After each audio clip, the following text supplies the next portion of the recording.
This is a special episode edition of the Tangent Podcast. Last week, we were in Denver, Colorado for CrimeCon 2025. And today on this video, we will take you behind the scenes to show you what happened, what didn't happen, what you missed, and what will be in store when you go out to Vegas in 2026 for CrimeCon. I am Vinnie Politan, host of Closing Arguments with Vinnie Politan and the host of Vinnie Politan Investigates. Do you notice a theme there? I'm on Court TV every night from 8 to 10 p.m., giving you 2 hours of live true crime.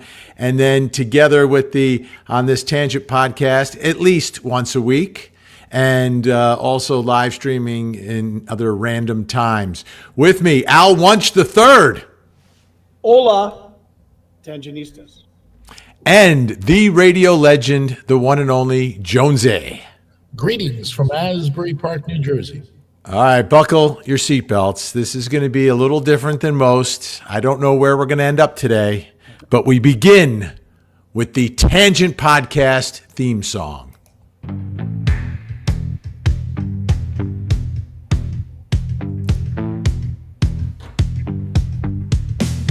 Vinnie and the Tangents, True Crime Podcast. Vinnie has the blue eyes, Al cracks the jokes. Jonesy stays behind his shades, entertaining all folks. It's Vinnie and the Tangents, True Crime Podcast. Load up all your comments, hit those super chats. Let's go smash that like button, so we can all have a blast. Vinnie, Al, and Jonesy on the job. They're the Sugar Hill Gang of true crime. They're telling stories of days gone by. They take crime and turn into a good old time. It's Vinnie and the Tangents, True Crime Podcast. It's the song you usually only hear on a Friday, but it's a Saturday morning when, if you go back in time, we'd all be watching cartoons. I was just thinking that, yeah. Right? Like, there were no cartoons except on Saturday morning. Maybe you get a few reruns other times, but that was the day. It was a big day. I was mostly a CBS guy. I used to like the Scooby-Doo, Globetrotters. Sure, Globetrotters. Remember the Globetrotters had a cartoon? Yes. Yeah, that's right. They had a cartoon. Yeah. So here we are back from CrimeCon. And I'll tell you this. It was amazing, number one. But number two, I was so exhausted all week. Oh, tell me about it. I was so tired. And I was trying to figure, why was I so tired? It's a little bit of traveling, a little bit of, Denver, the what do they call that? The altitude. Maybe just working and then working all weekend. But I was exhausted. Were you? Well, it's like long distance driving. I mean, we were constantly on the go, like while we were there. So we weren't doing anything physical, but somehow that tires you out. Albert, I think you need some more volume on your mic. Really? Mic's not loud enough? Is that okay? Oh, wait a second. Audio is very echoing. I have to do something. 1 second. I have to fix the audio. Wait a second. The audio should be fixed. Okay. Is that better? I think so. Okay. You guys can hear me? I can hear you, but it's the audio that's going out to the people. To the people. Okay. What do you people? If you can hear me, yell. That would be fun in their house, right? I think we're in a But better you know what? spot Can I now. just say one thing from a historical standpoint, because you just brought this up. On this day, because I knew I remembered this, in 1969, Scooby-Doo premiered. Really? Wait a minute. Are you serious? Wait a minute. I am absolutely Civil positive. War to civil rights and all the revolution fights. World War I and World War II. Al always knows who is who. It's this day in history. This day in history. History. Now let's listen to his story.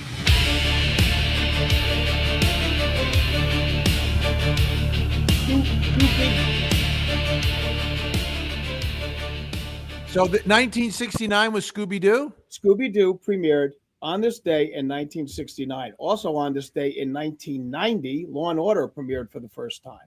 Wow. Two big 35 years, and it's still on going, and they have more. September 13th. September 13th, 1814.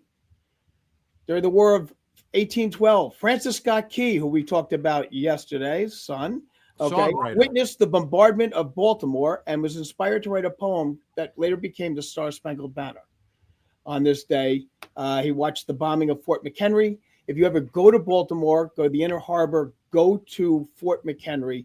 It's a very incredible experience. They have the original flag that was flying over Fort McHenry that he was watching as the rockets' red glare were bursting in air. Wow. And they show you that flag for about a minute because they obviously don't want it to have any more exposure than necessary. So that's Wait. Let's review here. Scooby-Doo, Law and Order, and the Star-Spangled Banner. That's nuts. And on this day, while we're on television for true crime, and we covered this case, this was the 1978 was the episode on the dating game between Rodney Alcala and Cheryl Bradshaw. Oh, the serial dater. The serial dater. So that game was on 9/13/1978. In 1936, Murder Incorporated on the orders of Lemke Buchalter, Louis Lemke Buchalter, Yeah. executed a candy store owner by the name of Joe Rosen in Brooklyn because he had disrespected Buchalter. And this led to the Lemke arrest along with two others, and they would depend on the same day in Sing Sing. And it's the first time and the only time in history that a mafia chieftain was executed by the United States. Wow. So that is a result of that there. And also on this day, in a case that we also covered, going back to our older shows. So if you take a look, Vinnie has them up there, and you can go back and look. On this day in 1921, Fatty Arbuckle was indicted for the manslaughter death of Virginia Rapay. It was a situation where she was in a party with him. They alleged that he had tried to have intercourse with her, and he was so big that he crushed her. They charged him originally with murder and red rum, but then they indicted him for manslaughter, and he was tried 3 times. First 2 times, the jury was unable to come up with a verdict. Third time, he was acquitted with an apology. As a result, his career was destroyed. This man, back in 1918, was being paid $1 million a year for the films that he was making. Wow. That's how incredible of a performer he was, and his career destroyed. Finally, in Rev War history, on this day in 1776, Washington, in light of what's happened in New York, he's having trouble.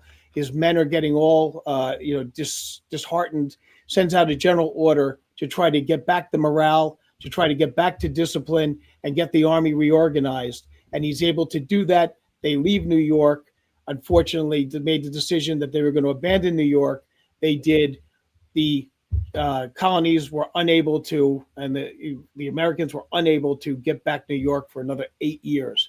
But this day, that general order is what got the army motivated to move forward and defeat the British ultimately.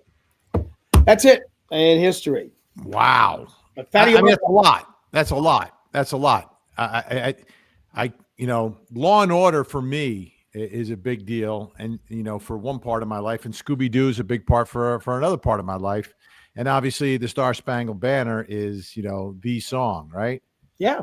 And stories that we have also touched. I mean, we did a whole thing on game show Red Rummers, and and so how ironic today is the day, that show showed up back in 1978, and yeah, it's a fun day, September 13th. If it's performed well, I often well up at the part about from the ramparts we watched. I get a little misty. Yeah. Powerful. Well, he was a prisoner. So Francis Scott Key was a lawyer, and he was captured because they thought he was a spy. He's The a British- liar. He was a liar. He was a lawyer. Okay. And he was on a ship, and they were bombarding Baltimore. It was a horrendous thing. They had, this was the first time that the White House had been stormed by troops. The British had come in. Dolly Madison was famous for taking out the paintings and all of the artwork from the White House to save it so that the British weren't going to be able to plunder it and destroy it. And, things were looking bleak. And then he's sitting there watching this, and the flag is still there. And that just touched him greatly. He wrote this down, and eventually it became a Star Spangled Banner. So that is our day in history, folks. Fantastic. What I wanted to do, because we have some images and videos and everything to show you from this amazing trip. I'm just looking for something real quick. I'm trying. Well, you're looking. Can I just throw out there that every person we met was wonderful. Yes. Absolutely wonderful. And I will tell you that I made so many friends. And I wish you all lived closer. Okay. Because, it was just such nice opportunity to interact. And one of the comments that we got, Jonesy and Vin, was that when we went to see that comedy show, and we were sitting there, and then there was a young lady behind us who made a comment about us being like the Three Stooges or something like that, which was in good spirit. And then we got up and left. She thought we were insulted by that term. I said, "Oh, no, really?" Yeah. So I wrote back to her, and I said, "Listen, we were just hungry. Okay, we had to meet people for dinner, and we had a dinner reservation, and we didn't expect that it was going to take that long for this thing to start. Yeah.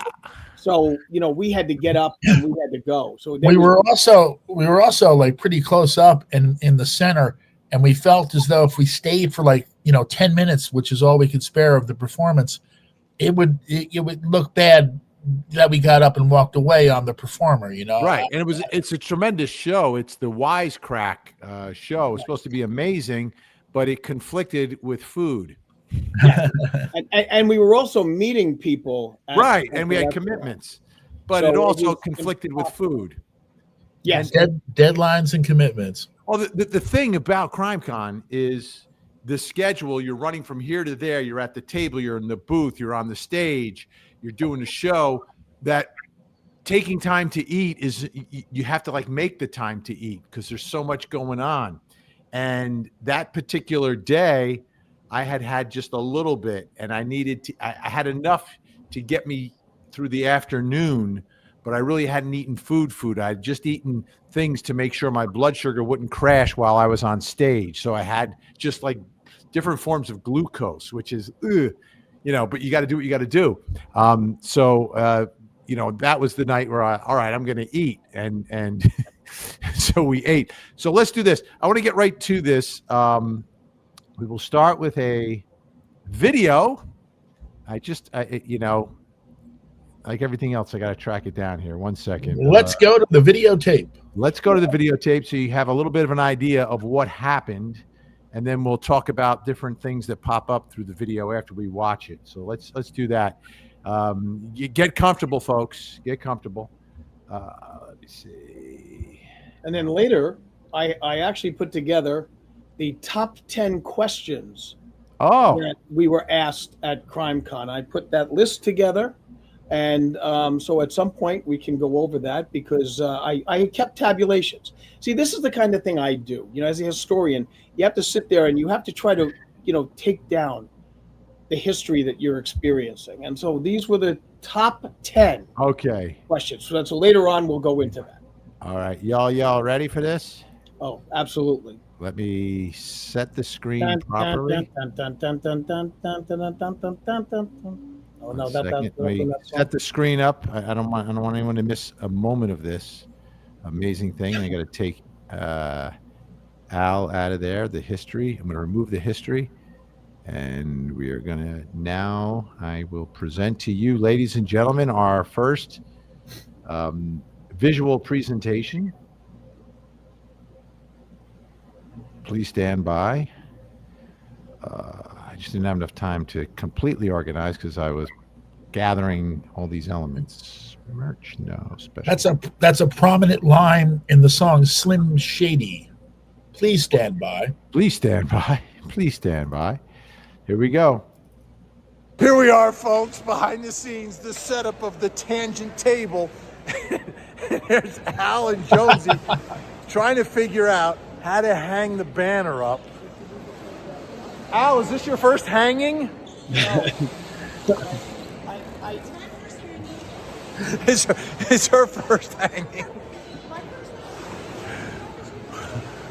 All right, why don't we freeze it there? So you guys were basically in charge of decorating the table and the booth. Yes. Yeah. Yes. Explain your strategy here. My strategy Al did all the work. my strategy was not to fall to my death. Yeah. That was the strategy I was trying to achieve at that point. You get there and there's a backdrop.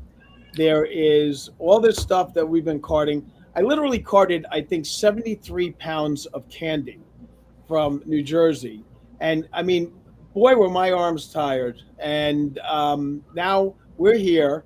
And of course, we had this banner that needed to be hung up there. Now, we didn't bring anything that we needed to be able to hang anything. We just brought stuff. So we found the clips that were up there. We stole clips from other booths, and then we put this banner up. So that's what it was the thing. Jonesy was able to secure a ladder, okay, that was from... How did you get the ladder, Jonesy, without... So, well, I asked a gentleman if we could use his ladder. He was, very nice, as all the fellow people on Creators Row. But he came back the next day and he looked at our candy. He said, "I lent you my ladder.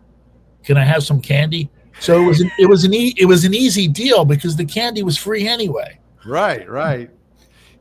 There's something with a ladder. So, we were saying, because there was a lot of confusion about the different badges that you have and what you can have access to. So our backup plan was to use that ladder, because if you walk into any room, guys carrying a ladder, no one's ever going to stop you. Right. Yes. Right. You could walk into the Super Bowl. Like if you've got a ladder, no one's going to question you. Oh, this guy's got a ladder. Like it's... And just so you know, so Vinnie had like 73 tags. I mean, he looked like General Omar Bradley with all the brass he had, with all these tags in front of him. Jonesy and I had a tag that we actually had to pay to use the men's room. Okay. It was only 25 cents in those little coin-operated machines. That ought to tell you the level of importance that Jonesy and I had. Okay. Not only the guys that worked carrying the ladders were laughing at us. That's how bad it was with our tag that we had. Did those bathrooms have vibrating toilet seats for you? No, they did not. I can tell you this, but when you have to have 3 in a stall, it can be very messy. All right, let's continue with our tour. And this is Creator Row. So the way it's set up is there are breakout rooms. Some are really large, some are a little bit smaller. They can hold anywhere from, several hundred to several thousand people for different presentations. And those are like stage presentations.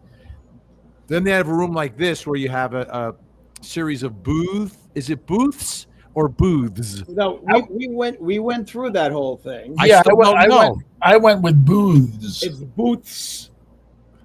BOOTHS. Booths. It's booths. Like not booths. Right. Yeah, but I would pronounce it booths. More than one assassin of Abraham Lincoln is John Wilkes Booths. Booth. Okay. So you have a combination. So you have some of the exhibitors, the big companies, Court TV, some of the DNA people, Missing and Exploited Children organization. They have these big booths. And then you have Creator Row, which is like folks who are doing podcasts and live streamers. And you get tables. And there's a whole bunch of them. So you have someone next to you, they're doing something, the person next to you is doing something, you go over, other people there, and some people have ones that are a little bit bigger, like Annie Elise had a nice setup. Who else? I saw Murder Sheet was there. Courtroom Confidential. Crime Week Daily had really more of an exhibit than a table, and they had a big setup. They won at the awards as Creators of the Year, so I guess they're very, very, very popular now. And I got to meet Stephanie Harlow when we were in the green room signing programs, and she was very, very nice. I didn't meet her partner, Derek. But so we're on the row here, but the row is also consists of us and the creators, which you'll see in one of the videos here. And this is the first day. We're like one of the first people there, by the way. Right. Well, Jonesy and I got there at 8:30 in the morning. Yeah, we're like the Marines. That's right. All right, we'll see if they can get it done, folks. Morning. Morning. The belly of the beast, the exhibit hall, creator row, the green carpet.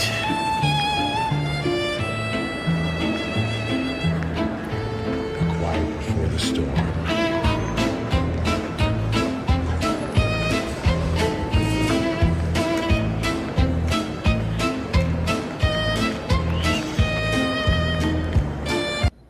So from here, you can see some of the organizations have very large setups. Like some of them have living rooms and couches and all this setup, big monitors, fancy carpet, and we'll continue our tour.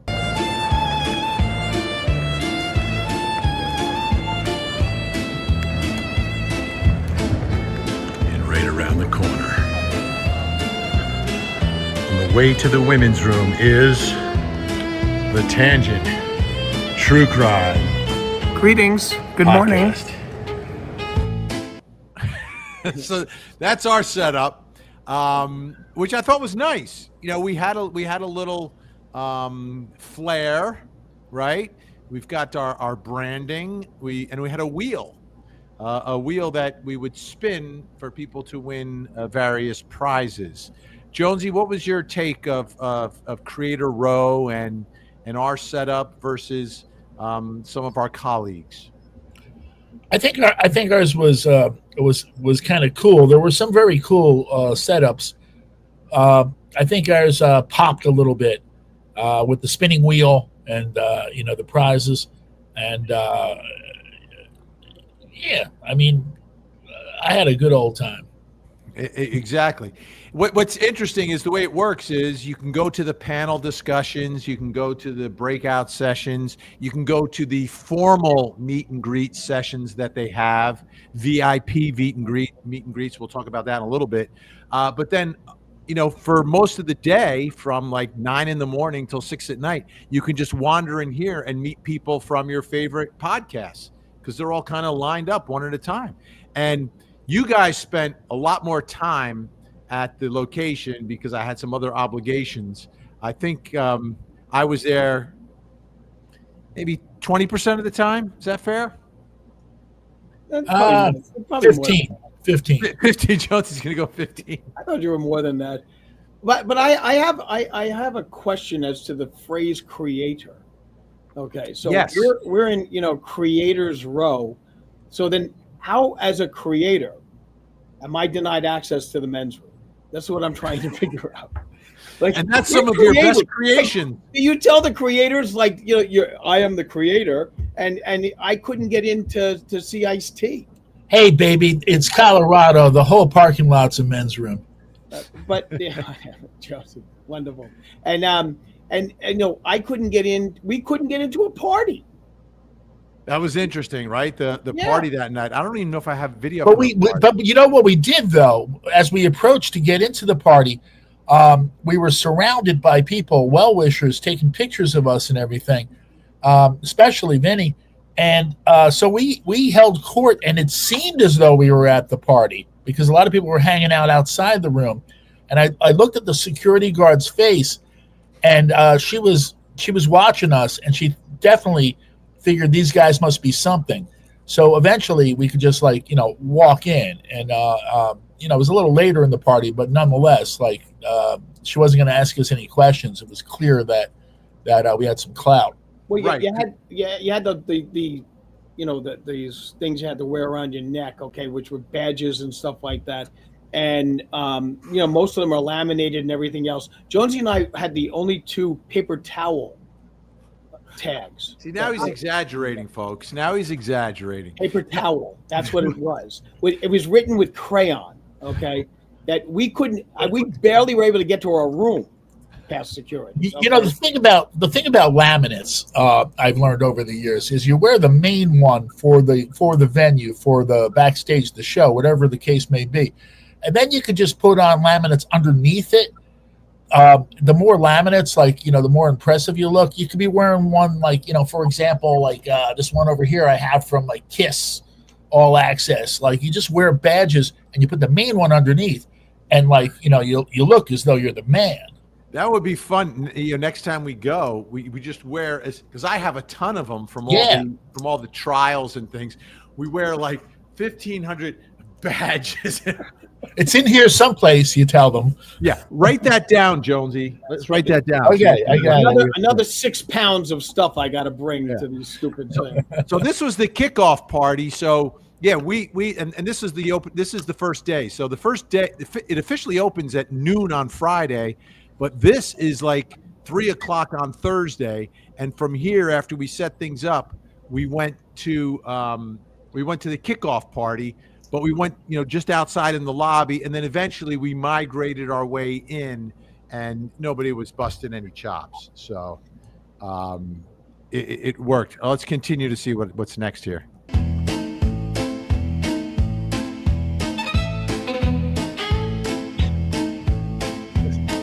music is great. It's like the Three Stooges, absolutely.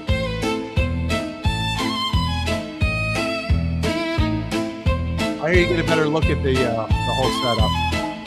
The Wheel of Misfortune. If you look at the wheel, so we had the different prizes on the wheel. You could win the true crime, the evidence bag. And by the way, folks, we had leftovers because Al told me on Saturday that we only had a handful of bags left.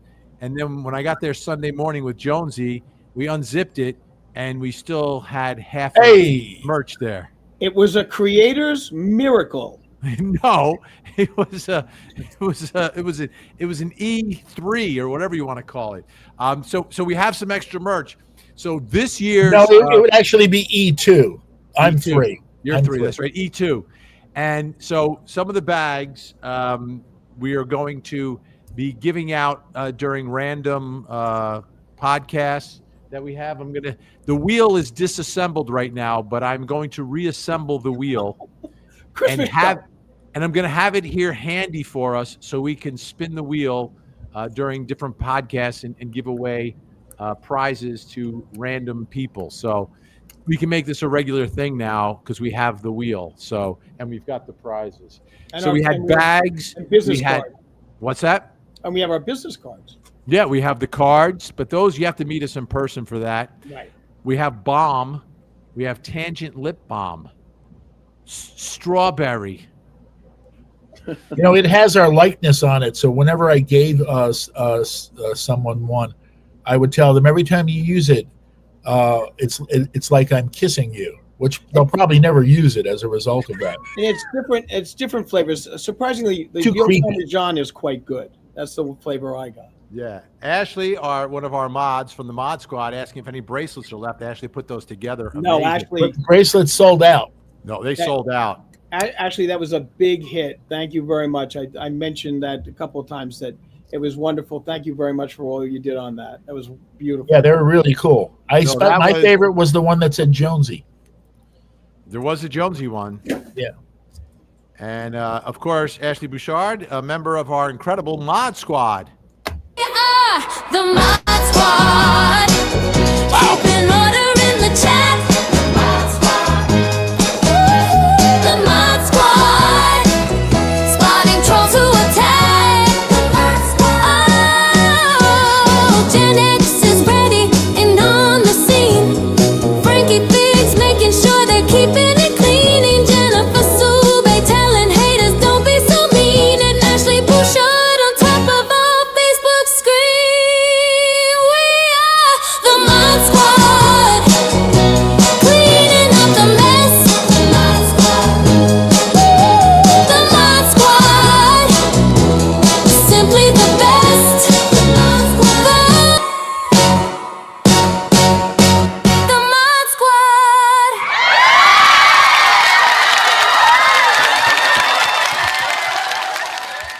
No exaggeration there. They are the best. Thank you so much. And I think they are with us, first thing Saturday morning. They're missing their Saturday cartoons to help us out.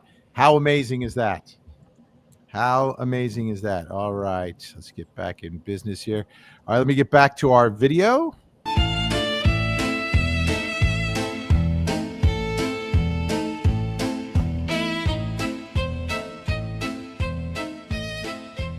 I feel like we're on Fiddler on the Roof.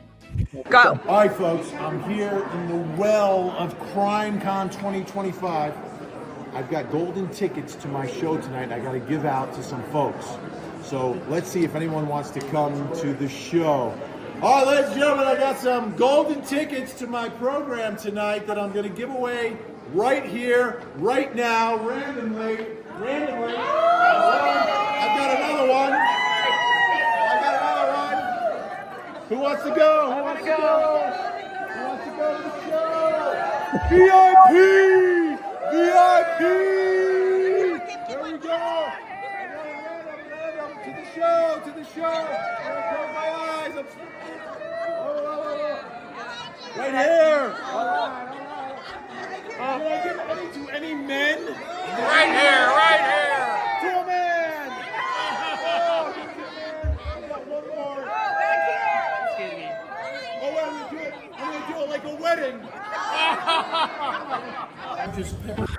So at the end there, I threw it like a bouquet and it fell on the ground. And one lady, she just put her foot on it. Nobody was getting it. So, Hey, and this, to me, this is a great picture because at one moment I'm like, I'm going to give at least one ticket to a man. Is there a man anywhere? And there were like, I think 3 men amongst the women here. So if there's any single guys watching now, like this is a great place because you will be, you've never been so far outnumbered. Yes. Than at CrimeCon. And it's an age of a range of ages. You have some of the young true crimers, many of them sort of, I would say 35 to 55. And then you've got some, in our range. So it was a great mixture, great energy by everyone. And a lot of pictures.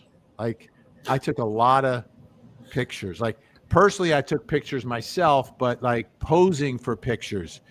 And it's so much better these days. Like if you had CrimeCon years ago where it's all about signing a picture or a headshot or something, that's much more difficult to do because there's got to be the pen, there's got to be the thing to write on, there has to be a hard surface so you can sign it. What's your name again? How do you spell it? And at the meet and greet, I do that, but you have some semblance of order. You're not just walking through the hallways. But here, just getting from point A to point B, getting from lunch to the booth or lunch to the table or going from the table to the men's room, you stop and you meet people.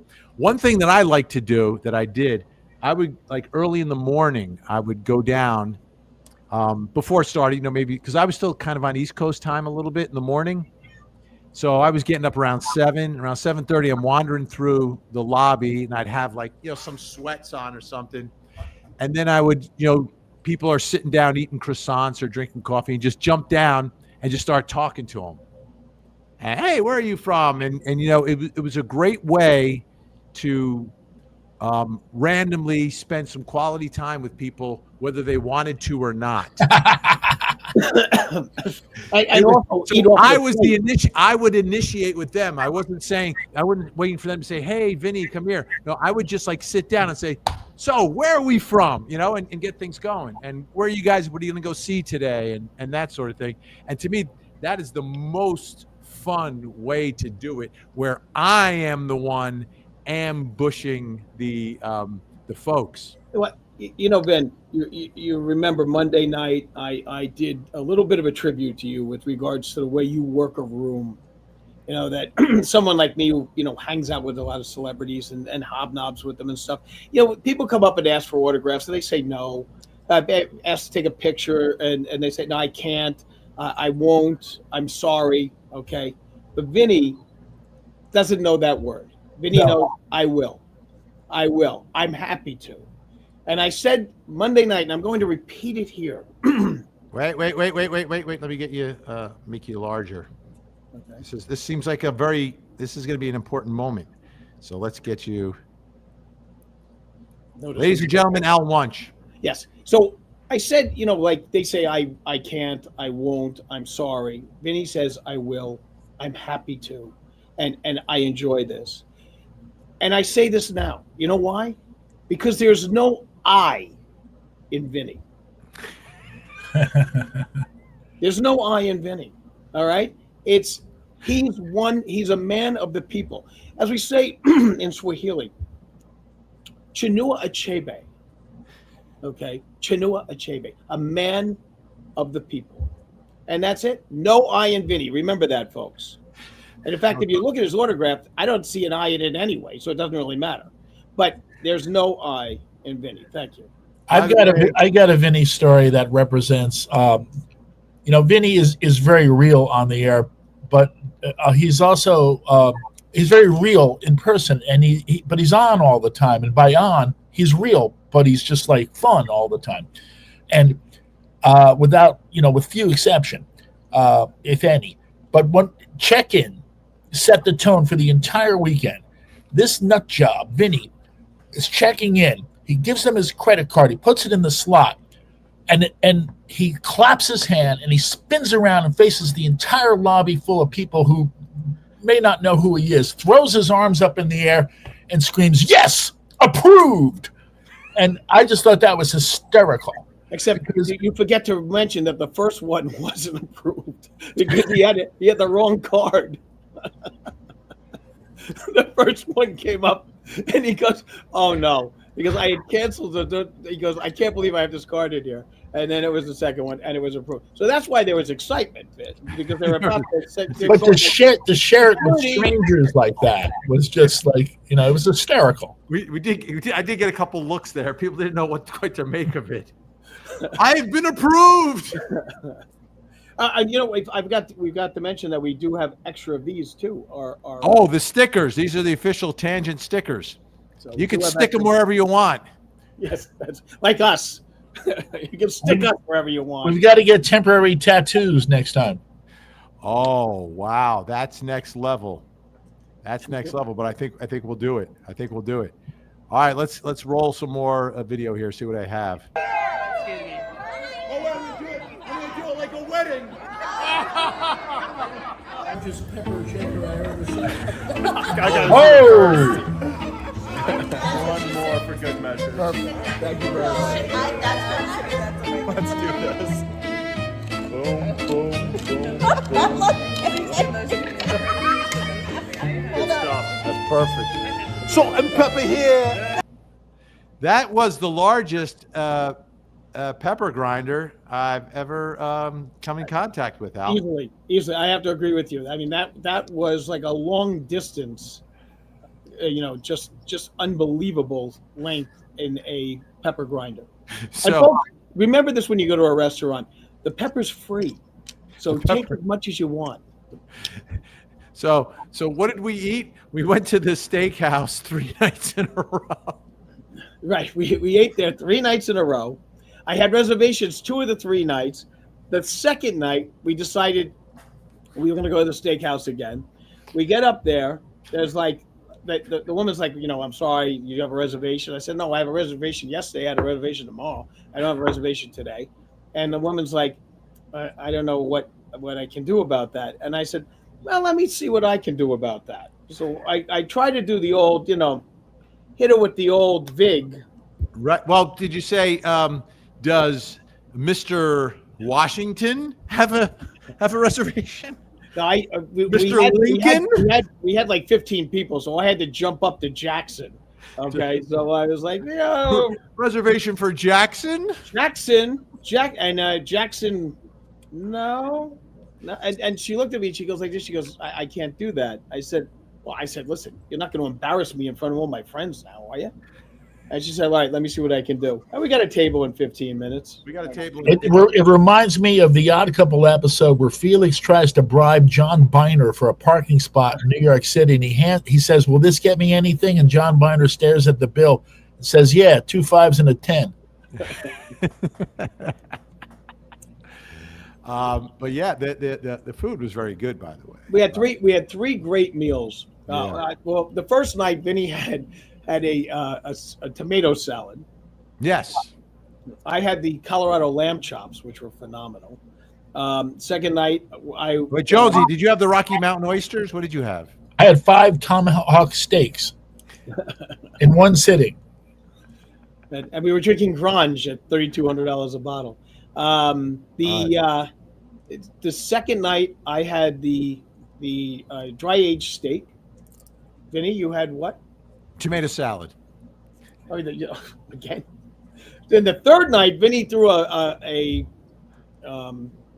change up, okay, and had the same thing I had, which was the fish that wasn't so fishy.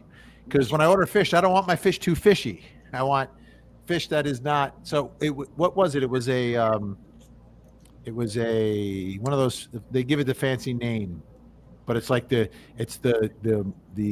bucktooth monkfish, but they renamed it. What do they call it? They call it the bucktooth monkfish. Yeah, that's what it was originally called, and no one would ever order it in a restaurant.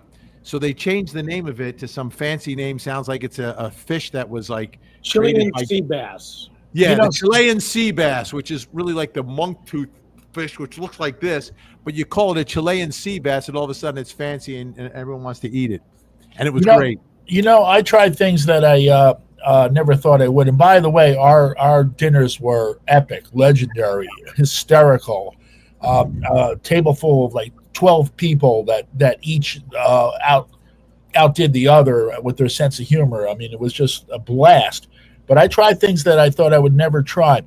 I would never think that I would try pork bellies because of the name, pork bellies. So, speaking about the bass like you are, they got to change the name of that because I tried a little bit of it and it was freaking delicious. But there's just something about pork bellies that frightens me. You should call it we come up with a fancy French name. Yeah.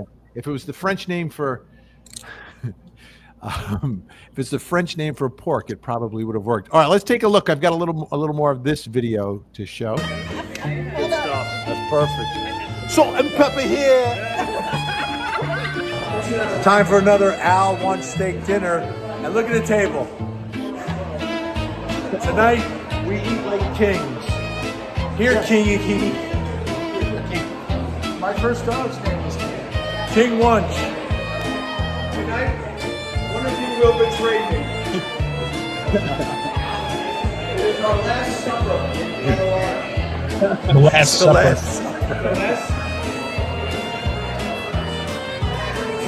Smiles, everyone, smiles. Welcome. Yes. Welcome to Fantasy Island. This is some table. I like a big table. So we're behind. Okay, so that was one of Al's big tables. Now, this last thing, this was really cool. So people with a certain badge status can request a private meet and greet with anyone at CrimeCon. So there were some folks that wanted to spend some time with us. And we had never done this before. And we walk into this private room, and I'm like, what's going on here? And then there's all these little rooms with curtains. It's like, what happens behind these curtains? And they're like, oh, no, that's where you're going. So here we are in the curtains, and you go in there, and then you wait for the person who requested the private meet and greet with you. And it was really cool. And like, there's no guidance on how it goes. So like, we didn't know if we were supposed to drive the conversation or if they were driving the conversation. And it worked differently with the different people that came in, so we just kind of went with the flow. What was your reaction to this whole setup? Jonesy? I thought it was really cool. It was kind of strange when we walked in, and then there's the curtain, and we go behind the curtain, and immediately, like, we're thinking, how can we smuggle this pillow out of here? And eat the food that was in the other room. Yes, exactly. It was fun. We met some really nice people. Like you say, we went with the flow as far as what they wanted to talk about and such, and it made me feel wanted and special. All right, let's take a look. I show a little piece of it because I don't want to impede on anyone's privacy in our private moments. Curtain. So are we supposed to take our tops off or something? Welcome. And it was a Tangentista. I love my bookmark. I've already used it. By the way, can we just talk about Jonesy's outfit here? Like, that is on time. That is. Although I feel like I'm in Cuba. No, you know what I felt? I brought back memories of my junior prom. That was the color of my tux. All I needed was Brenda Martini next to me, and it would have had a real big flashback. I felt as though, everyone knows you gentlemen from Court TV, and I felt as though, like, a lot of people aren't going to know who I am here.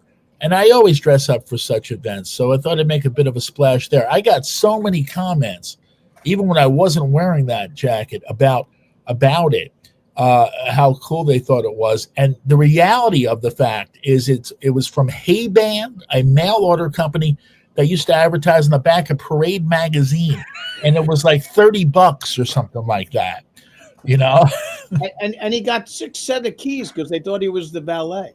Yeah.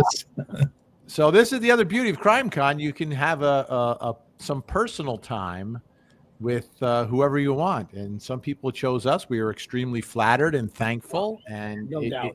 There were great conversations too. Because again, to me, CrimeCon, some people call it's sort of like a get together of the true crime community, both creators and fans and followers. So for them, their experience is one way where they get to see in person and meet, folks like us and others, and then see interesting panels, etc. For me, it's an opportunity. It's kind of like, despite the fact that I was exhausted last week, I was re-energized. Me too. To do what we do on this podcast and in other formats and things. And it had my head, the wheels turning in my head on things that we can do. And I know, Al, one thing that you wanted to talk about is the gathering of Tangentistas in our own little thing, which, like Tangentfest 26, I think is what you're talking about. Yep. Why don't you explain that? Because we actually, Gen X was saying we got responses and we have some folks interested already in a Tangentfest. We had such a great time with everybody. And you know what? And this community, and that's what I call it, it's a community. The Tangentistas are just wonderful. And, one of the things that kind of separates us, that makes us a little unique in the podcast world, is one that, we've known each other for as long as we have. 2, we're 3 guys from Jersey. Okay. 3 regular guys from Jersey. And one of the things that made us the way we are is Jersey. And so it'd be really nice to bring you folks to where we live and have an opportunity to see the sites that was so important to us in our upbringing, bringing things up. And, there's so much history in the area, and we can do the Sopranos, we can do mob hits, we can do, like the restaurants that's like, Frank Sinatra would eat at and stuff like that. There's so much history, and it'd be so much fun to sit and break bread with everybody at a big table, like you saw, the kind of table I like to sit at. Al, I think space is going to be limited. How many bedrooms in your house? Let's see. Wait, hold on. 2. I've got an air mattress. I've got 74. So, so we can. The way I picture it, Al, is that we have a home base hotel, Yes. And then we get the van, the mystery machine, and we go by in the morning, we pick the folks up, and we're gone all day. Yeah. And we've got and I've already secured, okay, the party room at Don Bosco High School. They have a third floor. It's a restaurant and a bar and everything else. I've already asked if I could bring the Tangentistas there for an opportunity to one, to see the campus, but also there's a great hotel right near there, and we can have a party there with music. We can have a full Jonesy. bar and everything. DJ else. Jonesy. Well, I can bring my rig, and but only if you'll take turns spinning. Oh, I'll spin a few. So I'll spin you, Jonesy. So we've got a party place, and it's a beautiful, beautiful party room. We've got a beautiful party room in there. We've got an opportunity to hit the sights of Jersey, maybe even a little bit of Rockland County, since we're right over there. There's some famous sites right over the border that are kind of fun to go to, including a closed mental institution, which is really scary. And so there's a lot we can do. And I think, you know what? I want to hang out with people. I want the opportunity to see everyone. And if you're interested, let us know. We're going to get the list going, and it could be a great time. Yeah, and Gen X brings up a great point. Do we get a discount tangent rate? Yes, that's of course. I think it's going to be, the beauty of it will be, it's going to be a very low. It's going to be a low expenditure. Like, you got to get yourself to Jersey, and you get a room, and that's it. Everything else, it's more grassroots, I think. Than I would call this more of, it's more along the lines of a meetup, but we will formalize it, and you'll just have to sign a few waivers to get on the bus. That's all. And you're not responsible for anything. We are not responsible for anything that happens on the bus. And at the party that we have, I will take care of the wine. It'll all be donated by me. Okay. And I will take care of the food. All right. Oh. So I will do both. I will take care of the party that we have. If Jonesy and Vinnie are going to take care of the entertainment, I will take care of the food. We'll have a buffet. There's an outdoor deck we can hang out on in there. There's plenty of room for dancing. There's plenty of room for having a good time.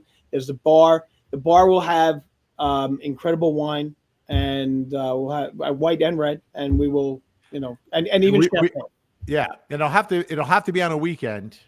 Yeah, that's not a problem. And I think, like I said, I think it's a kickoff on Friday night. Then it's an all-day Saturday, a Sunday breakfast, and then everyone goes back to town. So I get that kind of a meetup. Obviously, people can stay longer if they want to head across the river to New York. But like, if you go to New Jersey, why would you even go? That's the funny thing about me, and like being in New Jersey. It's amazing how little time I spent in New York City, which was 20 minutes away, where people come from around the globe to go to New York.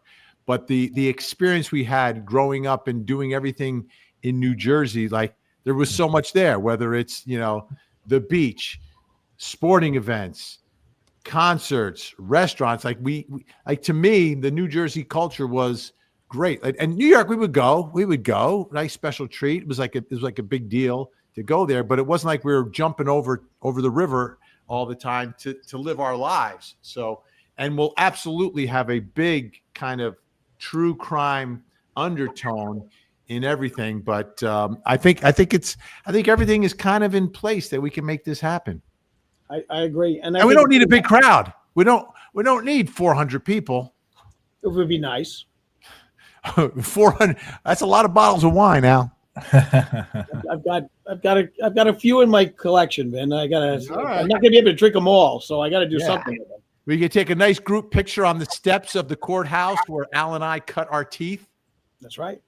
How great would that be? Oh yeah, and we can see the gravesite of General Enoch Poor, who was a very, very famous general during the Revolutionary War, and presided over the court-martial of none other than General Charles Lee during the Battle of Monmouth.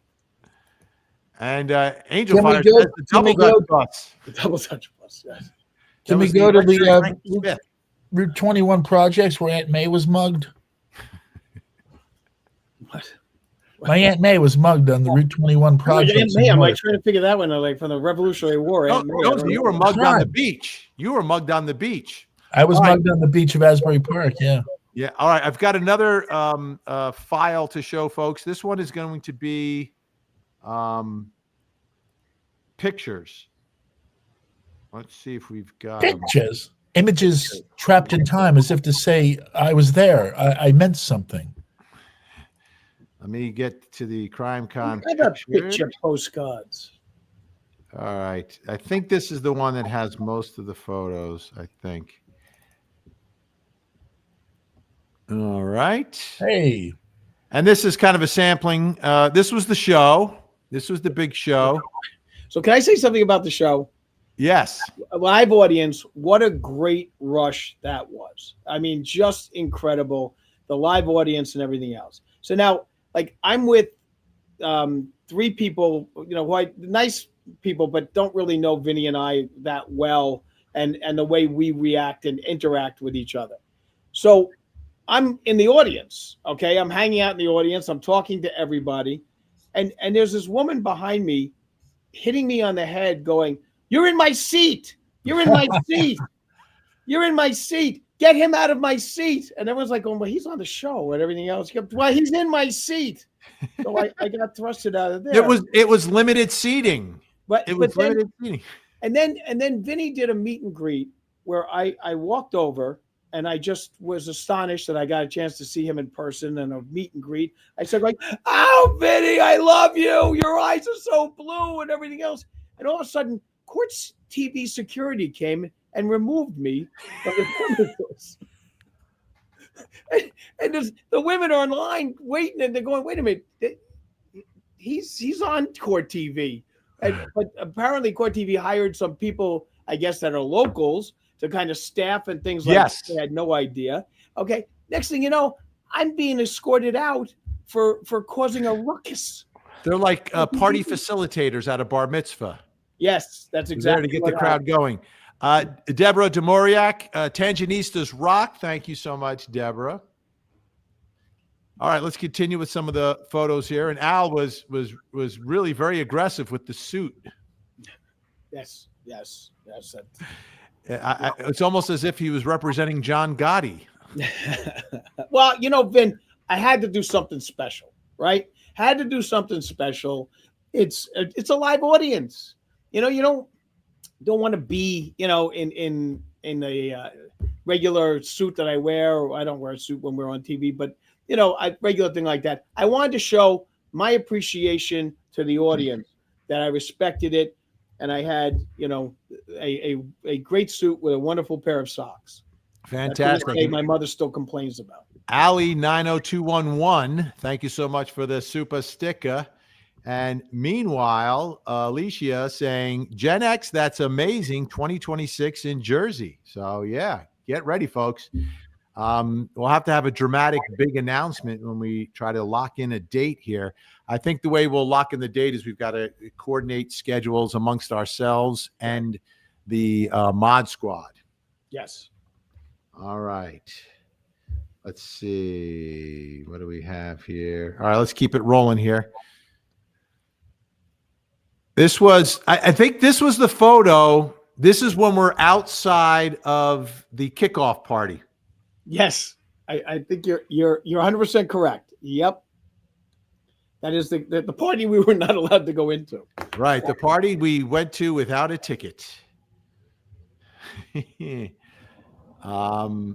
is the whole part of the core of the Court TV crew that was there. To my screen left to me is my executive producer, and then we've got folks from the Court TV digital team, absolutely amazing. And then all the way to the right is my pal Julie Grant, who was there as well. The only one missing there was Matt. May I say that they were wonderful, sometimes when you guys were engaged with, you know, other folks that you knew there, they kind of like looked out for me, like took me under their wing, like bought me drinks and stuff like that, kept me company. But beyond that, I was touched at how passionate they are about broadcasting, which is something that I thought was gone. And I just was really impressed with all of them. They were like such a wonderful crew. Here's our friend Joe Schmo, who we met out there, who knows, I think he knows that we three are Mets fans who are absolutely suffering. He followed us around with a Braves shirt all the time. He had a different Braves jersey, and he got on, I think he was on the TV show when he's live. If you look at some of the photos, he's always got the Braves shirt on. Thanks so much, Joe. Joe, awesome guy. Check out his podcast, the Joe Schmo podcast. He was telling me about a story that he's covering that we've got to put more light on and give a little more oxygen to. It's a tragic story, but it's a story that needs much more attention because there may be something rotten in Denmark happening. It's not from Denmark. I think it's from Oklahoma, but there may be something horrible happening. And Joe Schmo says, I'll take a Braves jersey over Vinnie's shoulder for 1,000, Alex. Yeah, he kept popping up with the Braves jersey. He strategically placed himself. I watched your show, your live show from the hotel room. So I saw it from the television perspective. And he strategically stood behind you with his Braves shirt, so he would be seen on camera. All right, we got some more photos. We're going to roll through. This is from during the live show, me talking to the audience, warming up the crowd. This is me with some folks that we met. Oh, my. And this is me with, she was wonderful. And I interviewed a bunch of people. Not everybody made the air, but because I don't edit everything in limited time. But she was hilarious. There's another shot. I don't see Joe Schmo in this one, but this is us. And what's interesting, I want to point out the people here. So on the show, we had Mike King, the Profiling Evil podcast. Mike King from Utah, a great friend of mine. Met him out in Park City when I went to Sundance. Just a really smart, great human being. And then to his right is from the Prosecutors podcast. And he's an actual sitting federal prosecutor. So he gave us a great perspective on the story as well. Another one of our fans. This was one of our ticket winners to the show. So that was amazing. And a lot of these pictures we took, I think, off of Ashley took off of social media, people posting. So you get an idea for a sprinkling of, hey, I'm walking, I'm talking. There is one picture I have to find that. All right, so this is in Creators Row.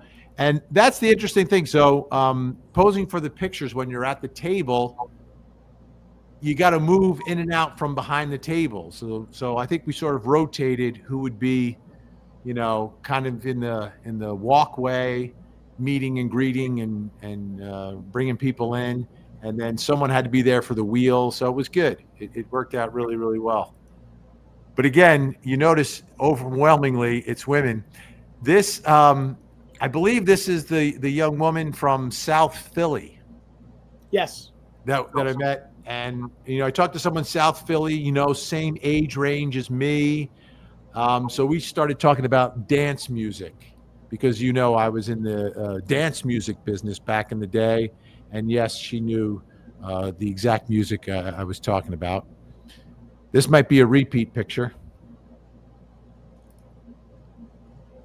All right, I'll just let it keep flowing. Oh, did I go backwards? I may have gone backwards. You did, yeah. Okay, there we go. Fumble fingers. I've got some great comments. Jennifer Sube, I'm going to check out Joe Schmo. Jennifer Sube. And by the way, we're live streaming on my Facebook, on my YouTube, my Twitch, my X, and a simulcast on the Court TV YouTube channel. Love it. Make sure you go over there and become a member on the Court TV YouTube channel. Doing great. All right, we're back to where we were before I messed up the show here. All right, and even this was amazing. Like this is me arriving, going to pick up the rental car, and boom, you're bumping into people. You're taking pictures. You're, where are you from? Where are you coming into town? Oh, amazing! Because 7,500 true crime fanatics all getting together. Some of the T-shirts people had were amazing. I like murder shows in comfy clothes. And there's Joe Schmo. There he is. Ah. And this is outside. This was the panel that I did with Tenderfoot. So we were talking about the interaction of media, traditional media, new media, podcasts, and high-profile cases, whether it's a trial or an investigation. And we had Mark Tinsley and his wife. His wife does a podcast. He's the lawyer who basically bankrupted Alec Murdoch and took him down. And then the man I'm talking to right there is Vince Velasquez, who is a legendary ATL homicide detective, retired. He's got what's it called? The murder. He changed the name of it. I think it's called the Murder Show on YouTube. And then one of the producers from Tenderfoot, who just launched the #1 true crime podcast, Wisecrack. So she's the producer of the man who did the live show that we were talking about. But we had a great crowd. Probably like 400 or so in the crowd there. Here's Al working the booth. And here I am at the Court TV booth at my meet and greet. Here I am. Do you recognize who I'm with here? Let me take a look. I got to see closely now. I do not. These are the judges from Judge Judy's Hot Bench show that she produced. Oh, okay. And one of them was at Court TV when we relaunched, and that's Yodit, who is to my right. And then you've got two other judges from Hot Bench, which is a syndicated show, millions of viewers. It was great to catch up with Yodit and meet the rest of the crew from the Hot Bench. Oh, by the way, I do believe she has a shirt that says, "Don't forget to hug the kids." A lot of people made their own shirts with some of the sayings from the show. Oh, this is another one. You recognize the folks in this one? And I apologize. For some reason, the pictures are a little dark. I don't know why. Do you recognize anyone here? That's the 3 of the security guys that took me out at the Court TV booth, right? No. No. So we'll start from left to right, all the way to the left. Dan Abrams. Oh, wow. Legendary Court TV alum. Yeah. Media mogul. Former owner of Law and Crime. He's the founder of Law and Crime. He is the host of Live PD / On Patrol Live.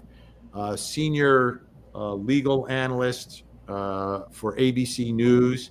And obviously, Jonesy, you knew him at Court TV. Yeah, the kid's been around the block since then, huh? Yeah. He's a multi-millionaire now, but still very approachable, good guy. Then it's me. Then next to me is Ashley Banfield. Cool. Another Court TV alum, legendary reporter, now on News Nation.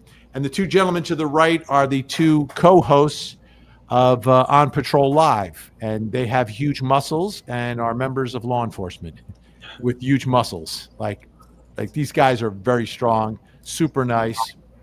Here we are, Creator Row. This was me going around interviewing people, and in the middle of interviewing, doing some pictures. This is the formal meet and greet where I was meeting and greeting people one at a time in the booth, taking the picture, signing a headshot, and signing bags and things like that. And the one other thing about this I want you to notice, I got a lot of compliments, Jonesy, for the shoes and jacket. Yes, and you were sockless. I was sockless. Yes, the blue suede shoes. They were blue suede shoes, sans socks, which is rare because as a type 1 diabetic, they don't suggest you go sockless for safety reasons.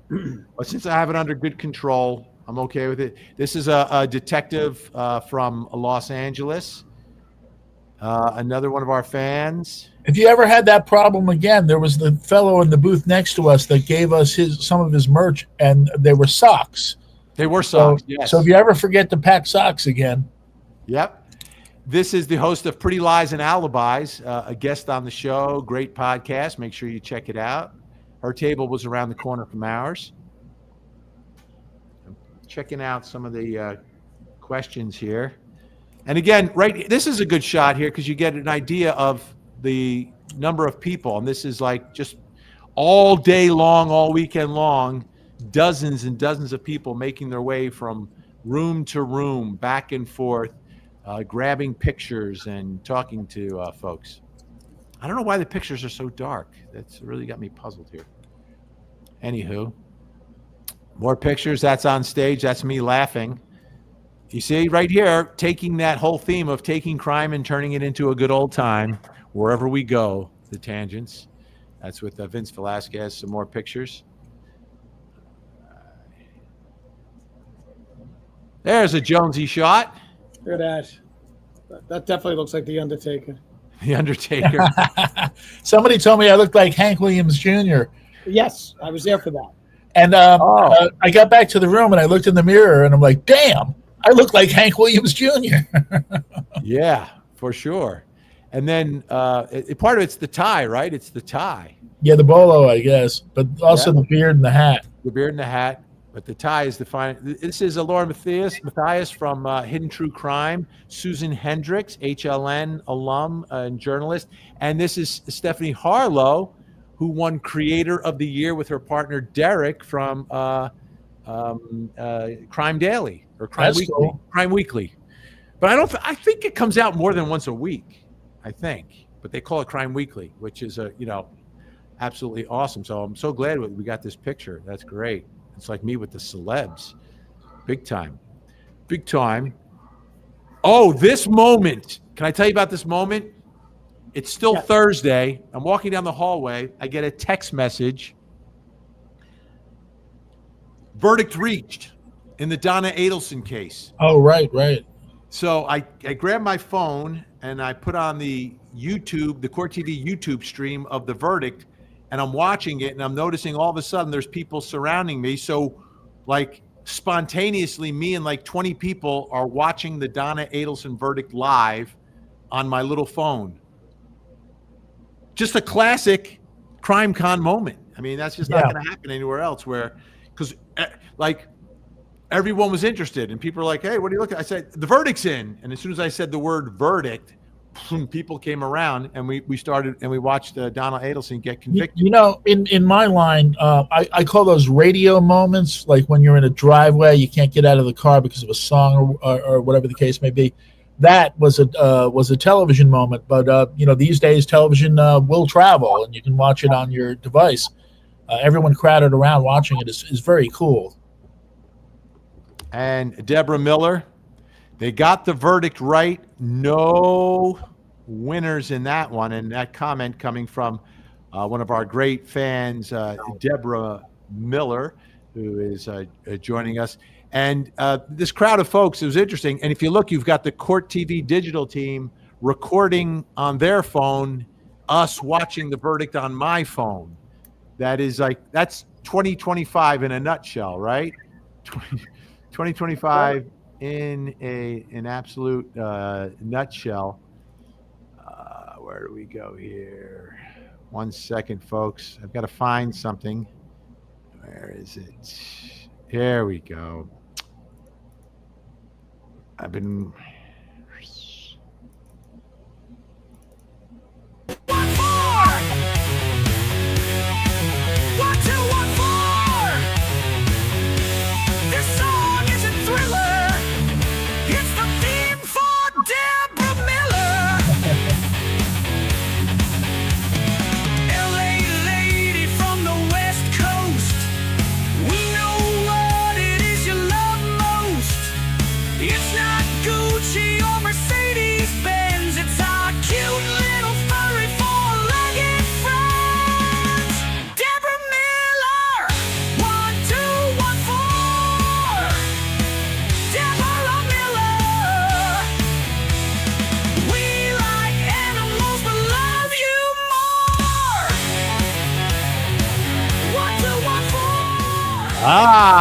Debra Miller, who was one of the winners in the Tangent Christmas special, won her own theme song. So great to have an opportunity to play that today.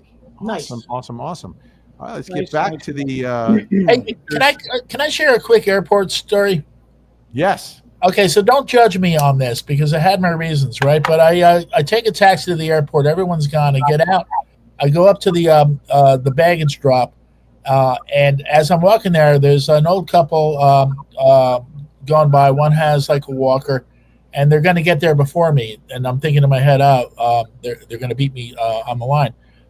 Now, don't judge me on this, right? She falls to the ground, like for real. She falls to the ground. Everyone rushes around to help her. I can see she's looking up, and I'm looking down at her. I proceeded to get online, and like that seems flippant. Hey, there's the line's opened up, but the reality of the situation is like people are helping her, and I don't want to stand around and like stare down at this lady in this vulnerable moment. So it was kind of a George Costanza moment for me because I saw like, and I didn't go to the line that I was heading for because that baggage handler was helping her and calling not 911 but airport emergency. I went to the next line over. I proceeded, wheeled by, and then went off to the gate. And they'll know we are Christians by our love. By our love. Yes. I mean, there was nothing I could do, and I didn't want to gawk. By our love. So now that I brought us all down. Always a great story if it starts with "Don't judge me on this." Unbelievable. Now, Vin, Yes. can I give you admitted that you were not at the booth as long as Jonesy and I were manning the booth, not even going to lunch. Okay, I mean we were there from the moment it opened to the moment it closed. We were there. Okay? Every now and then you'd bring me a coffee. You would head off to get one. Because the line, let me tell you, the line at the Starbucks and at the other little cafe area was basically from Colorado to Secaucus, New Jersey. Yes. That's how far it was. Okay, so I was taking notes and stuff like that as I'm want to do, and it was I came up with the top 10 questions at the Tangent booth at CrimeCon. Top 10. Top 10, folks. Top 10. Question 10, number 10. Does Jonesy bite? Question 9. Question 9. Are you sure he doesn't bite? Question 8. Can you validate my parking? Question 7. Where are your red glasses? Oh. Now, I finally figured out that a bunch of people, for some reason, thought I was Joshua Schiffer. Oh, I thought they thought you were me. I thought they were referring to the podcast. No, the only person who wears red glasses is Joshua Schiffer. Am I right, Vinnie? Yeah, pretty much. I had people coming up to going, you don't have your red glasses today. And I'm like, I don't wear red glasses. And they go, yes, you do. And they were trying to convince me that I should be wearing red glasses. Have you ever considered wearing the red glasses? No, I have not. Now, I have appeared on the show with Joshua Schiffer, so you can prove that there are two separate people. Did you? When did you appear with him? With you, and when I was live when I was in Atlanta last time. Last time that's right. You came on the live on the couch. Studio Think Tank, and Josh was in fact on that night. That is correct. That's correct. And he's a great guy. I love him. He's a wonderful, wonderful individual. I find him very engaging. I find him funny and everything else. But I'm not him. Okay. So that was one of the questions that kept. There he goes. Do I look anything like that? I don't know. Maybe let's put you. Let me. Oh, I can't. I can't put you in here. Can I put you in here? Thank God. I can't put you in. Yes, I'm gonna kill myself. I can put you here. There you go. Now I can get you next to him. The other way. Do you have any red glasses? I do not. You don't look like him, but I can see the casual. I can see a viewer making that mistake. They do it all the time. They used to think that my on-air partner was when we would speak on the air was me and I was him, which I despised because I was the good one. Yeah. But now we're going to go down to question, top question number 6. Can't I spin the wheel myself? Yes. Okay. That was a question that was asked numerous times because Jonesy was the one that was only allowed to spin the wheel because we weren't allowed to have people behind us. And people go, can I spin the wheel myself? And Jonesy said no. 5, the ladies' room is where? 4, who are you? 3, how is taffy imported? Now, for those of you who don't know, we had boxes of Jersey taffy out there, and I kept saying, you got to have the taffy. It's imported from Jersey. And people were going, how is taffy imported from Jersey? I said, well, we got it here before the tariffs. And people looked at me like I had 3 heads. Question 2. We have 3 heads combined. That's exactly right. Question 2, would you mind taking a picture? Which was followed by them handing me the camera so I could take a picture of them. And question 1 that we heard throughout the day, where's Vinnie? So those are the top 10 questions at the Tangent booth at CrimeCon, Colorado 2025. Thank you. Indeed. All right, let's get to some more pictures on the wall. And as you can see from what I'm telling you about the hand me the camera, what am I telling you? You see me in any of these pictures? You see Jonesy in any of these pictures? Well, a lot of these are from social media. Yeah. Here's a high five. I did a high five. It looks like you're dancing. It does. And here's someone who didn't want a professional selfie, wanted to do it herself. This was a big moment on the show in the 9 o'clock hour. We had Colby Ryan, Lori Daybell's son, and he's on my left, screen left to me, and screen right to me is Nate Eaton from EastIdahoNews.com, the reporter who broke the whole story.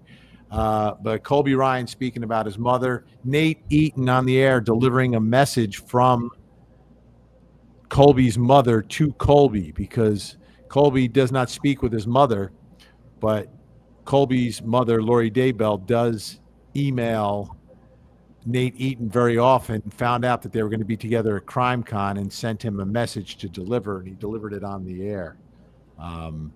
It was a big moment there. Let's see what else we have here. And this was more of the setup. You see some of the standing room. This is in the 9 o'clock hour, the second hour. This is me with Nate Eaton and his lovely wife, who was there as well. And this is one of those lobby pictures, just walking down the lobby, take the picture. This is not me taking a selfie. This is you can see, this is watching the Donna Adleson verdict. So this is someone taking a picture of me, showing them my phone of the Donna Adleson verdict. And here we are at the booth. Jonesy, what's up with the pose? What's the motivation? Okay, I never knew how to take a picture until years ago at the Court TV morning show. Vinnie told me what you do is you look down at the lens, and I was trying to look down at the lens, but I was looking at the wrong part of the phone, so my head disappeared. Once again, that was like the Undertaker. Oh, I went to the wrong spot here. Here we go. Let's keep it going. We're almost to the end of these home movies. There's Nate. And here's a picture of the groom, and here's the groom with the bride's family, and here's the bride with the groom's family. And where's the cutting of the cake? It's my favorite part. We should crash a wedding. Oh, we could do that. By the way, if any Tangentistas are getting, and here's just a setup of the booth. You see, this was the successful setup. You can see how. One issue that we did debate was the ironing of the skirt. Yes. I had an ironing board in my room. So yes. But no clock and no radio. I had wanted to do it, but I was basically pashad. Oh, by the way, we buried the lead here. The big story. So it's like 2 days before we leave, and I'm doing all the stuff for the the Tangent House for the Real World Tangent today. That's right. And we finally get the address through Verbo, of the owner of the house. So they don't contact us with any information. So we send an email to them. Can you send us the check-in details? Like, is there a code, etc.? They respond with, "Oh, there's a family emergency. We have to cancel your reservation." So they took the reservation, but they didn't keep the reservation. Correct. Exactly. Very good at taking it and holding my money for 9 months.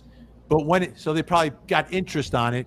But when it's time to actually, and that might be the scam. Like, they just hold your money for 9 months, put it in the bank, make a few bucks. You know, if you do that with enough reservations and you cancel them all in the last minute, like that is, and they didn't contact me for the cancellation. It was me reaching out to them. Now, I feel bad they had a family emergency. Our thoughts are with them. If that's true. If it's true. You know, one of the people who visited our booths, when they asked about the house, and I told them, they suggested the possibility that as it got closer to the date of the event of 7,000 people, maybe they got more money.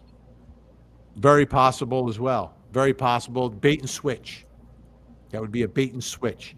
So we ended up, and then all of a sudden, I'm in a panic mode. It's probably close to midnight, Al. Midnight, you called right. I texted you before I called you, and Right, I said, that's fine. I said, "Al, are you awake?" He responded, "Yeah, I am now." No, that's not true. I'm up at that. You were awake. So then I call Al. I said, "Al, I got some good news and bad news. I'll give you the bad news first. They canceled our house, right? The good news is rooms opened up at the host hotel, so we were able to secure the rooms. So and originally I had tried to get rooms, but they didn't have any. They were none available, which was a lie, obviously.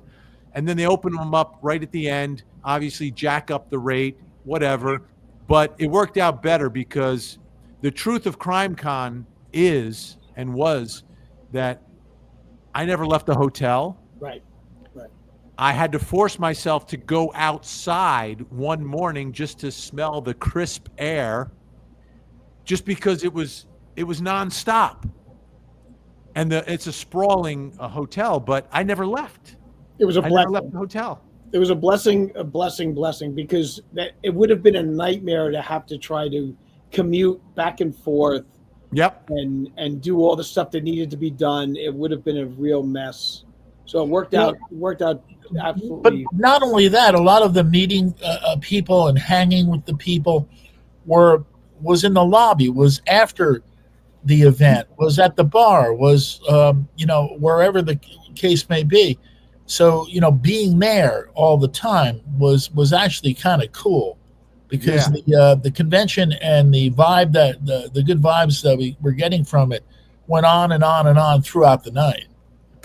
No, it was fantastic, and it was the place to be, and that's the only way I'll do it in the future. Although 26 is in Vegas, and I feel like it's going to be a little different. It may not be, but I feel like here we are at the Gaylord. There's nothing else in the area. There's no reason to leave. There's no distractions. There's no other place to go.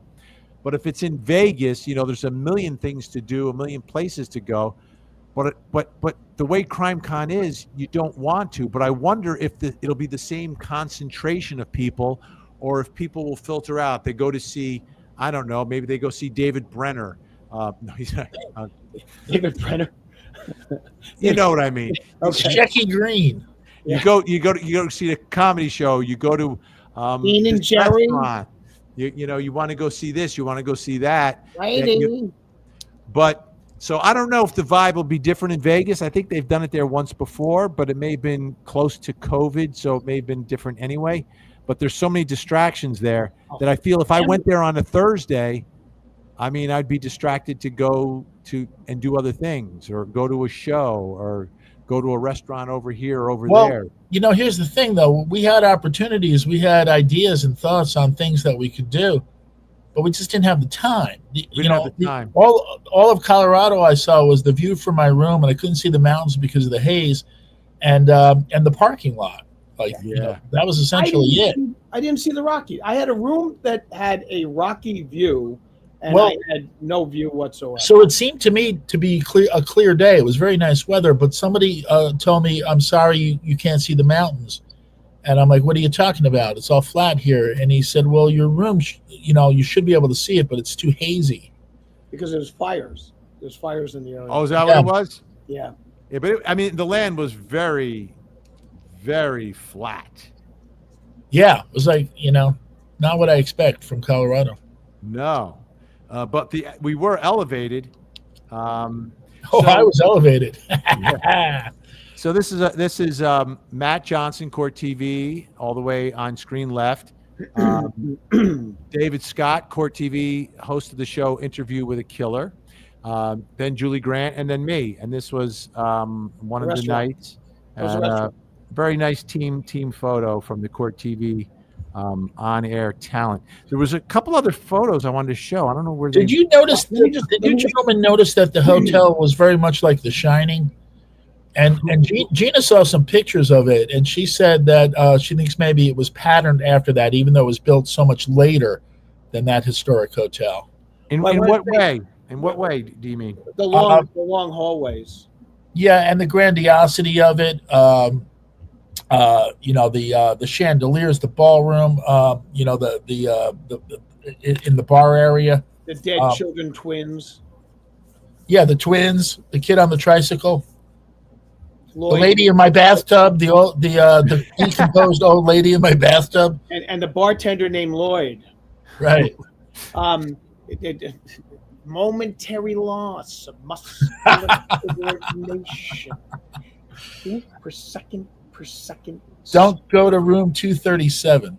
Well, this photograph, I just want to mention, the steakhouse had an outdoor seating area and an indoor seating area. Yes. We were that night at the outdoor seating area, and that is by a fireplace that's constantly going.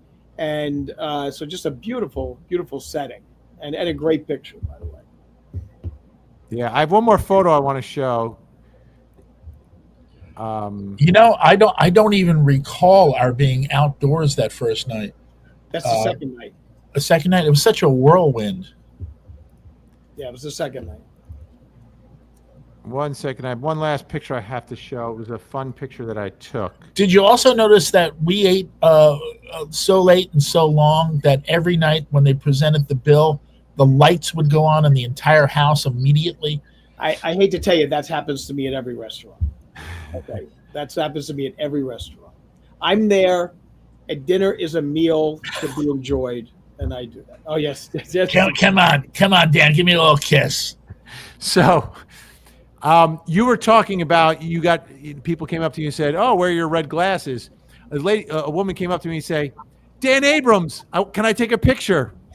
So I wanted to go along with it, but I had to break her heart because she really wanted a picture with Dan Abrams. I didn't want her to think that she got a picture with Dan Abrams and was going to go home and show her friends, "Look, me and Dan Abrams," and then it wouldn't be Dan Abrams. Meanwhile, Vinnie was screaming out in the crowd, "Take a picture with Joshua Schiffer over here." That was very nice. But the first thing you see when you show up to CrimeCon was Dan Abrams, because all around. On Patrol Live had their pictures plastered on every elevator, every door, everywhere. So it was at the entrance to the hotel when we pulled in. It's the first thing you saw. It was brilliant marketing because you have 7,500 folks who probably all watched Live PD, but may not know that Live PD is back as On Patrol Live on Reels. Well, the sign claimed that he was going to be broadcasting from there every weekend in September. Who did? The sign out in front of the hotel claimed that every Friday night in September, he was going to be there. I don't know. Wow! They paid me $100 to wear a sandwich board and walk up and down the lobby.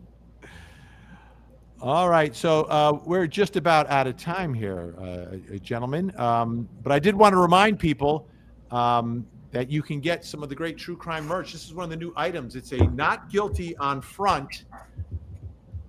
Can you read the back? Can't see the back. Can you see the back? It's kind of hard. That's what she said. It's no. What does it say? No, not innocent. Right. Oh, so all of a sudden it's like a Britney Spears. I'm not innocent. Right. So not guilty on the front, not innocent on the back. We've got Al showing us one of the great items, the allegedly line of clothing, and we've got the full Tangentfest stuff as well, and it's all available, of course, on. Oh, where is this? Not that innocent. Nope, that's not it. Here we go. My bad. All available, of course, on the Vinnie Originale True Crime Merch Shop. Shirt and a hoodie, a beach towel and a mug, a new design from Vinnie. Got to do it again. Sometimes these things stick. Take two. All available on the Vinnie Originale True Crime Merch Shop. Shirt and a hoodie, a beach towel and a mug, a new design from Vinnie is better than a drug. True crime merch, you know he did it. True crime merch, mark the exhibit. True crime merch, we hate Casey. True crime merch from Vinnie Originale. Our Tangent stuff is great, unlike any others. Buy it now, don't wait. Perfect for all you mothers. True crime merch, allegedly. True crime merch, stepped on a bee. True crime merch, it's not free. True crime merch from Vinnie Originale. Oh, yeah. Step up, get your merch, folks. All right. So this was our first Saturday morning live stream. No, I think we did. Saturday morning? Yeah, I think we did one, but the old show, not nothing new. Oh, okay. Yeah. So this worked out very well. But I'm going to have a busy day. I've got to get a haircut. Oh. I've got to pack for Italy, and that's a programming note that the Tangent podcast. This is like our little fall intermezzo. Oh. Because I will not be streaming live from Italy. You say that now, but I know you. You'll see something there. Yeah. Especially when I'm in Sicily, I might be able to do a little true crime in Sicily. Exactly right. Or you might run into some relative of Benito Mussolini. Yeah. Or I can go to the set of The Godfather. Apollonia! All right, so that's it for me. Al, where can folks find you? Tonight I will be at the Savannah Bananas game at Yankee Stadium. On Monday I will be on Vinnie Politan from 8 to 9 on closing arguments. Vinnie, you're on this Monday, right? Oh, yeah. Okay. And hasta la vista, Las Sandinistas. And I'll be at the Jet game tomorrow. Don Bosco won yesterday, so let's make it a good football weekend for Al. You know what I'm saying? Yeah, like anyone knows what Don Bosco is. They think they're going to know when they every come time to you say Don Bosco, they're I think of chocolate milk. chocolate milk. It's the patron saint of chocolate milk. Yeah. What? Jonesy, where can folks find the radio legend? So there's a big festival concert on the beach in my town, Asbury Park, and I will be on the lawn because I despise the festival, getting loaded, heckling the crowd as they pass by. It's at 7th and Webb, which is right near the entrance. So drop by and you can have a beer before you go in, so you don't have to pay like $19 for a beer. So you can have a beer with Jonesy. Yeah. How about that? You can watch me every night, 8 to 10 on Court TV, your front row seat to justice, live true crime, the only guy on TV doing it night in and night out, day after day, week after week, month after month, and year after year. That's it. Thanks again to the Mod Squad, blowing off the Saturday morning cartoons. Thank you for all the super chats and the great comments. Say good night, Jonesy. Good night, Jonesy. Ah. A t-shirt and everyone. We got to do it again, Jonesy. I just did it, and I'm ready to do it again. This is, you know what happens if I have too many videos loaded up, then they don't automatically disappear. So say good night, Jonesy. Good night, Jonesy.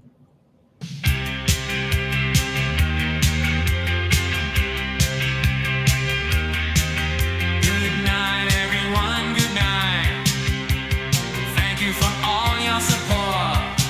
We are the Tangent True Crime Podcast. We'll see all of you in court. Somebody say tangent. Tangent. Somebody say podcast. Podcast. Tangent, tangent. Podcast, podcast.